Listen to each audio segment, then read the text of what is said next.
हम ना गुनहगारों पर भी फतवा देने में जल्दी करते हैं और नेकी पर बिशारत देने में भी जल्दी करते हैं, हालांकि ये हमारी जिम्मेदारी नहीं।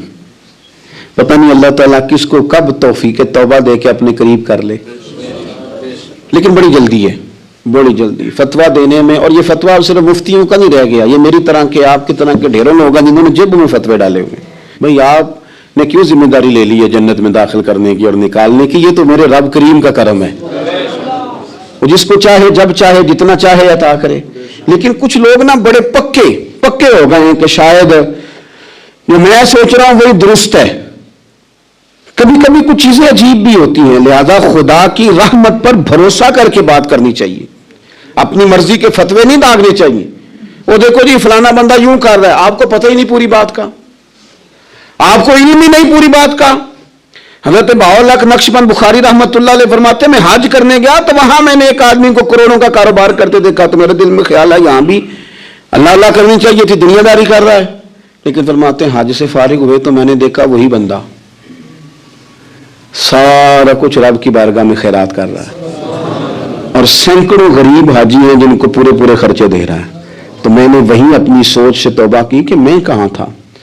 बड़ी जल्दी खड़े ना हो जाएं। हजरत हसन बसरी रहमतुल्लाह ताला अलैह इरशाद फरमाते हैं कि मैं दरिया के किनारे गया तो वहां मैंने एक शख्स को देखा, वो अपनी एक खातून की गोद में सर रख के बैठा और करीब एक बोतल भी पड़ी है। मेरे दिल में माज़अल्लाह ख्याल आया कि देखो किस अंदाज में एक औरत के साथ ये है और पास बोतल भी पड़ी है, जाने शराब है। कहते मैं सोच ही रहा था कि अचानक की कश्ती आ रही थी दरिया में, वो हिजको लेखा है, कश्ती में 4-5 लोग थे, वो दरिया में डूबने लगे। वो आदमी तेजी से उठा, दरिया में छलांग लगाई, पहले एक को निकाला, फिर दूसरा निकाला, फिर तीसरा निकाला, एक बंदा रह गया। कहने लगा हुजूर मुझे तो आपने गुनहगार समझा है, मैं तो बड़े गलत अंदाज में यहां बैठा हूं, आपने जो सोचा चलेंगे चौथा बंदा आप निकालना है, करे ना ये काम, करे ना ये काम। बड़े भोले भाले बड़े अल्लाह वाले, रियाज आपको बस हम ही जानते हैं, इतनी जल्दी फतवा। हजरत हसन बसरी फरमाते हैं मैं पशेमान हुआ, मैंने कहा मुझे तैरना नहीं आता, तू देर ना कर, चौथा डूब ना जाए। फिर तो उसने छलांग लगाई, चौथा भी निकाल लाया और कहने लगा हजरत आपने जल्दी की सोचने में, ये बीबी मेरी माँ है और ये सिरके की बोतल है। हम माँ बेटे का ये मशगला है कि ये वो जगह है जहां आके लोग मुसाफिर उतरते हैं और यहां से किसी का घर 100 मील है, किसी का 200 मील है। हम सुबह सिरका खजूरें रोटियां लेके यहाँ आते हैं, मुसाफिरों की नौकरी करते हैं, कोई परेशान हो तो मदद करते हैं। हजरत ख्वाजा हसन बसरी फरमाते हैं मैंने माफी मांगी, उनसे भी मांगी, रब से भी मांगी। उन्होंने मांग ली ना बुजुर्ग थे, पर हमको नहीं तैयार मांगने को। हम हर वक्त बदगुमानियां, वो फलाने जुर्म करता था, मैं उसे अब कैसे नेक मान लूं? भाई अब वो नमाजी है, खुदा के घर आता जाता है, अब अल्लाह की बारगाह में हाजिर होता है। जब रब ने माफ कर दिया तू भी सोच बदल जा।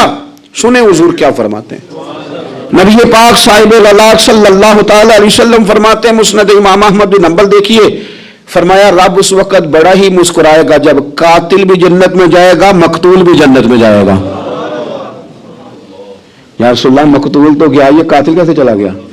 हुजूर फरमाते हैं जाएगा, और जाएगा और रब मुस्कुराएगा जो उसकी शान के लायक है। या रसूलल्लाह किस तरह? तो नबी पाक सल्लल्लाहु अलैहि वसल्लम फरमाने लगे इसने एक मोमिन को कत्ल किया था, वो शहीद होकर जन्नत में चला गया। अब अल्लाह ने बाद में इसे तौबा की तौफीक दे दी। पहले इसने कलमा पढ़ा, फिर ये मैदान में उतरा, काफिरों से लड़ा, ये शहीद हुआ, रब ने इसे भी जन्नत दे दी। कातिल भी जन्नत में, मकतूल भी जन्नत में। और बात इतनी अनोखी है कि रब देख के मुस्कुरा रहा है जो उसकी शान के लायक है। हम जल्दी में हैं, हम इंतजार नहीं कर रहे कि शायद तौबा कर जाए, हम इंतजार नहीं कर रहे। लेकिन मेरे अजीज इतनी जल्दी ना करें। सोचों का साफ होना, ज़हनों का पाक होना और लोगों के बारे में गुमान का अच्छा होना, मैं कहता हूं कि हम अपनी गलतियों समेत अपने आप से बड़ा प्यार करते हैं और दूसरे की एक गलती नजर आ जाए तो हमें घृणा आने लग जाती है। आप जल्दी न करें, मालिक ने मौका दिया है बंदों को, ना वो किसी का रिज्क छीन रहा है, ना सांसें छीन रहा है, वो अपनी जमीन पर चलने भी दे रहा है, रहने भी दे रहा है। तो जब उसने मौका दिया है आप भी थोड़ा मौका दें। अल्लाह बड़ा करीम है, दरवाजे खोलेगा, उसके बंदे उसकी बारगाह तक पहुंचेंगे।